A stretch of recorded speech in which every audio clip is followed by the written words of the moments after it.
I've gone old school. I printed it out. Blast from the past. We'll see how it goes. All right, welcome everybody. So, yes, question of the day. Are you all prepared for Christmas? Or are you all prepared for Christmas? So it's great to be up here again in the pre-Christmas slot, thinking about just a couple of the very many things that we could consider in the lead up to Christmas. I've covered a few different angles before. I think this is number 4 in my series here. So this is a little mix of old and new. Thank you. Tip shop, neck bottle on the way. If you like the previous version better, it's on YouTube. You can leave now. But if it sounds familiar, you may have heard it before. So this sermon is obviously not looking just at Christmas, but at Advent. So the time to prepare for Christmas. We know there are many to-do lists at this time of the year. They go crazy. But are they the right ones? Is our precious attention being directed at the right thing? It's like a spotlight. There's the right in front of us, like we were just saying, or there's the bigger pictures. There are many things that do need our attention. But what about when we do have room to choose? Do we just do what we've always done, or what seems easiest? Or can we make choices that might be better? This couple's to-do list was really just showing how you've got there's so much pressure to get it all perfect, but it makes it even harder. So what is Advent? For a start, it's a period of time, a season in the liturgical year, and we did some talking about this a couple of years ago, I think, some of the sort of cycles and rhythms, which we haven't tended to focus on a lot, but we can really get some richness from. So I've been imagining it a bit like a parallel timeline, running along beside December until Christmas. In fact, maybe lots of spiritual life is like that. The time will pass regardless, but we can opt into Advent.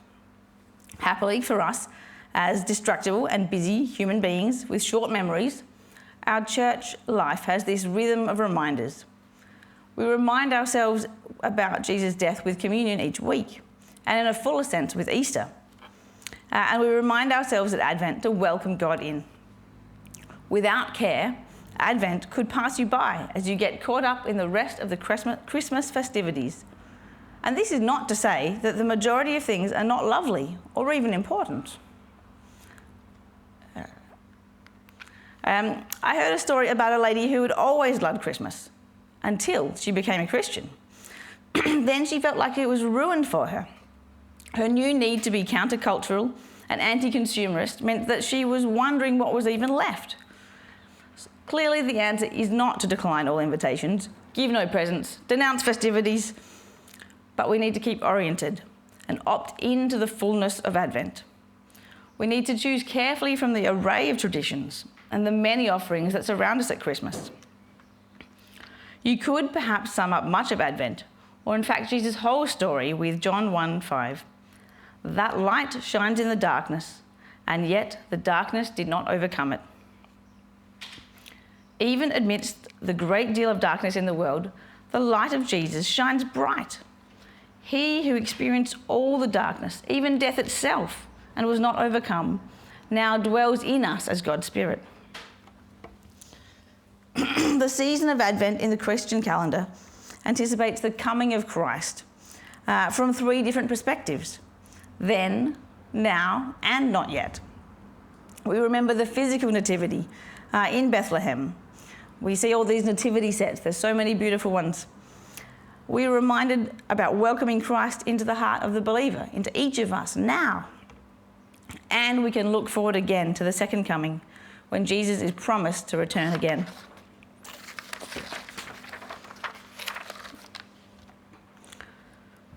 As John says, the Word became flesh, complete with weakness, finiteness, and mortality. With this, sorry, croaky voice, God is linked to a process of becoming. He does not remain aloof and far from humans. Instead, the God of the Bible is entering human history and bringing newness to it. In a story with so many paradoxes and contrasts, Matthew tells us the long genealogy of Jesus. From it, the reader could conclude the history into which Jesus enters is complex and far from perfect. Some of his ancestors are interesting. But so who is this God who doesn't mind getting involved in the messy history of humans with the density and darkness? He is the God of the Nativity and the cross and the resurrection. I've been thinking some more about what advice I could share about Advent and preparing for Christmas. Like much of Christianity and Jesus' background, we seem to find even more paradoxes and contrasts. So spend your money very carefully and wisely, not too much, but be extravagantly generous. Don't be greedy. Oh, enjoy the fabulous food. Make sure you don't overschedule. Oh, but be spontaneous and see all sides, or maybe both sides, or maybe 6 sides of your family. Foster a non-materialistic approach, but delight in the child who gets exactly what they hope for. Put your phone away. Oh, get it back out and put on some Christmas music. Take some photos and share the moments with your family, but also don't forget to be in the moment and put your phone away. Lots of Christmas parties, wonderful Christmas parties, not enough days. Buy second-hand. Spend way too long on Facebook Marketplace. Zero waste Christmas, please. Packaging everywhere. Buy local is better. Oh, good deals online, sales, no traffic, no crowds, less COVID. Make all the homemade gifts. Who's got time for that? Oh, some maybe.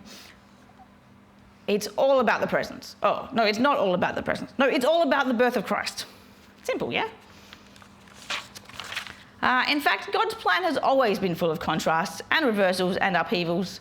First being last, last being first, dying, living, sinners blameless, born in a stable, the promised king, unwashed shepherds, singing angels, unexpected, but foretold through the ages, chosen one of God, chosen by God to die. His death, oh, missed that one. We suffer for sin, and so the Saviour suffers for us.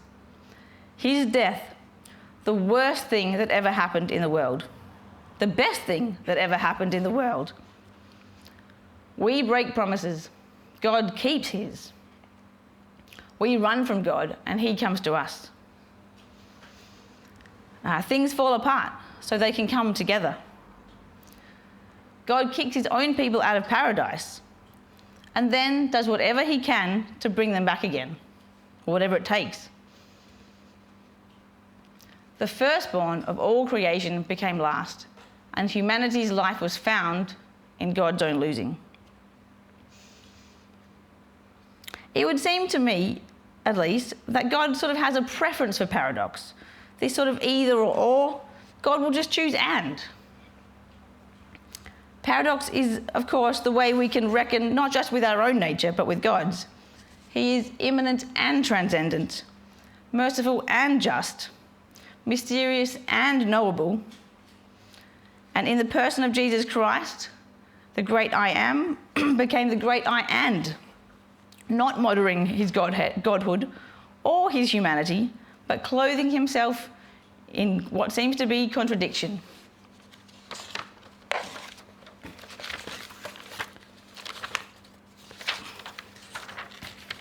So during Advent, we can remember all of this. There's so many opposites.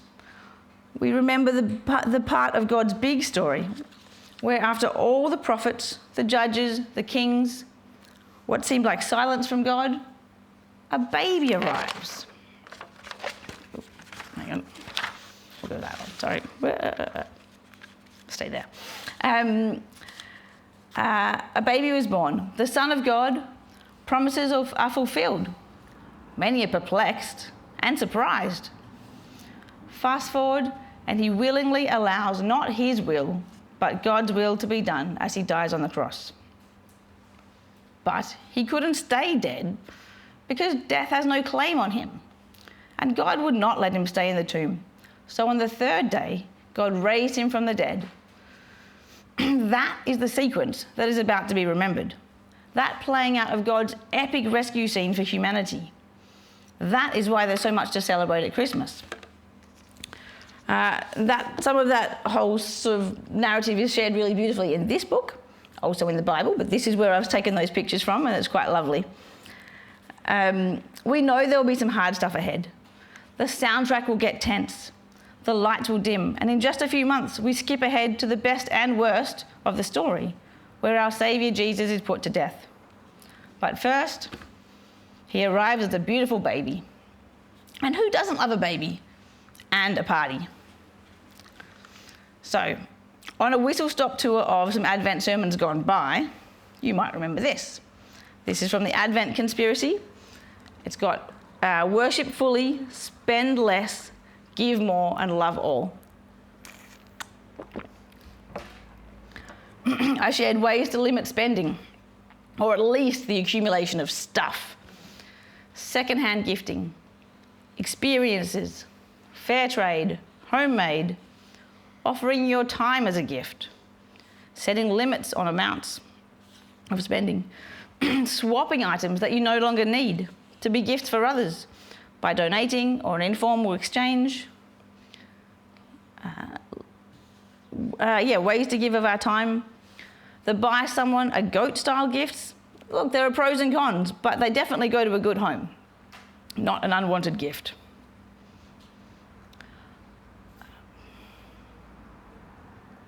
I've shared about worshipping, not only with music, but also including music.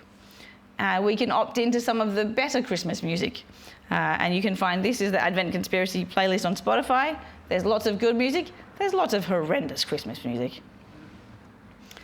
I've shared about the symbolism of the evergreen trees.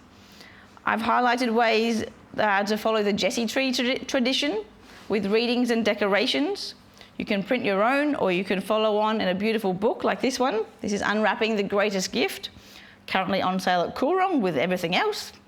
I've shared ways before to include more daily reflections on Advent. There are lots of different email options, the Bible Society tier, Common Grace through emails, and there are of course plenty of books. So there's no shortage of goodness to have at Advent. I guess choosing it and involving ourselves in it is the challenge. I've mentioned wrapping paper. 130,000 kilometres of it each year. Beautiful paper, but seriously? Could you consider alternatives? Kids' art, tea towels, fabric, wrapped with ribbon or sewn into bags, newspaper. Is it worth it to wrap something potentially quite close to midnight, ready to rip it off in the morning? For more on the stuff front, do flip back to some of the previous versions, because I did a lot more on that, or chat to me. This time around, I've got a few ideas about some different challenges, perhaps even harder than waste and consumerism: people. Christmas tends to bring us together with our nearest and furthest and dearest and not always quite so dear. As Christians, we know we're called to love everyone, we're called to serve, we're called to be salt and light in the world. The person we're feeling challenged by is also a child of God, made in God's image, and may or may not actually have a relationship with God. So there's a lot of pressure to get it right. But how do we actually respond? To the uncle who's sharing his unwanted and possibly outdated opinion on politics.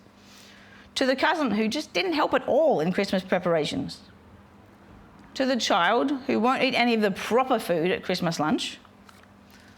What about the mother-in-law who brought way too many gifts, even you specifically asked them to keep it sensible this time? No relation to my mother-in-law. To the relative who's grieving. What about the other relatives who comment on your parenting because your kid is hanging upside down? Oh no, wait, actually he's doing a cartwheel through the dining room. What about those visitors who overstay their welcome? What about the relative who's making someone feel uncomfortable? And what about your dearly beloved child who's already on school holidays and just will not stop talking? Can't they see you have a whole list of things to do so that Christmas is perfect?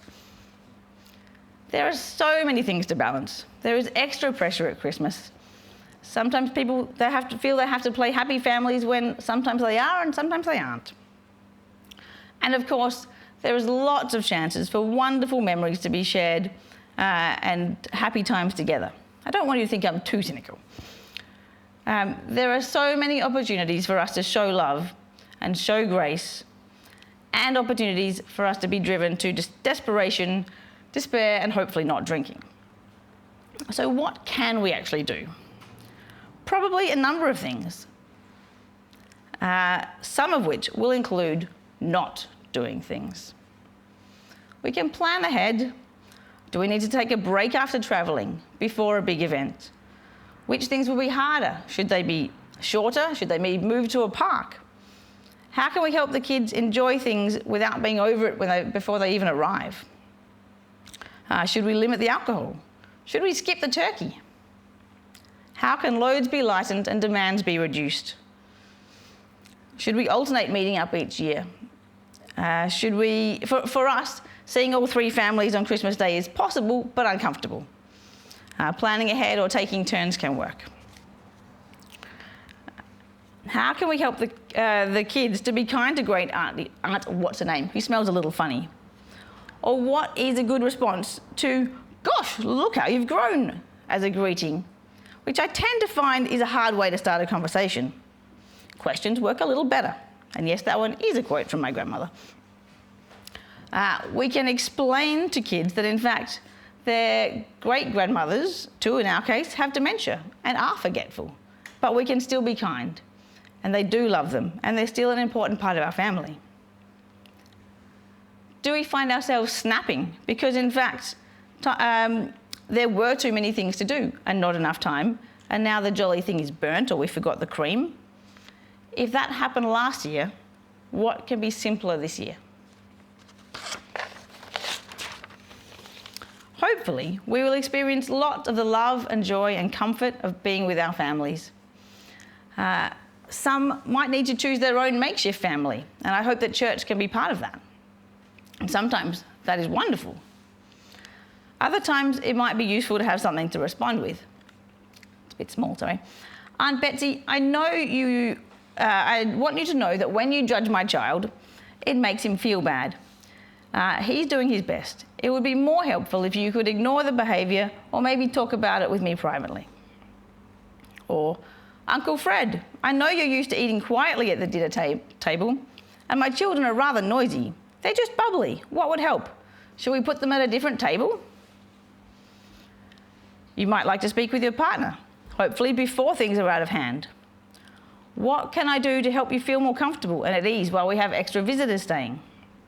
And likewise, communicating what you need. Sometimes you might want to allow yourself a break at a gathering.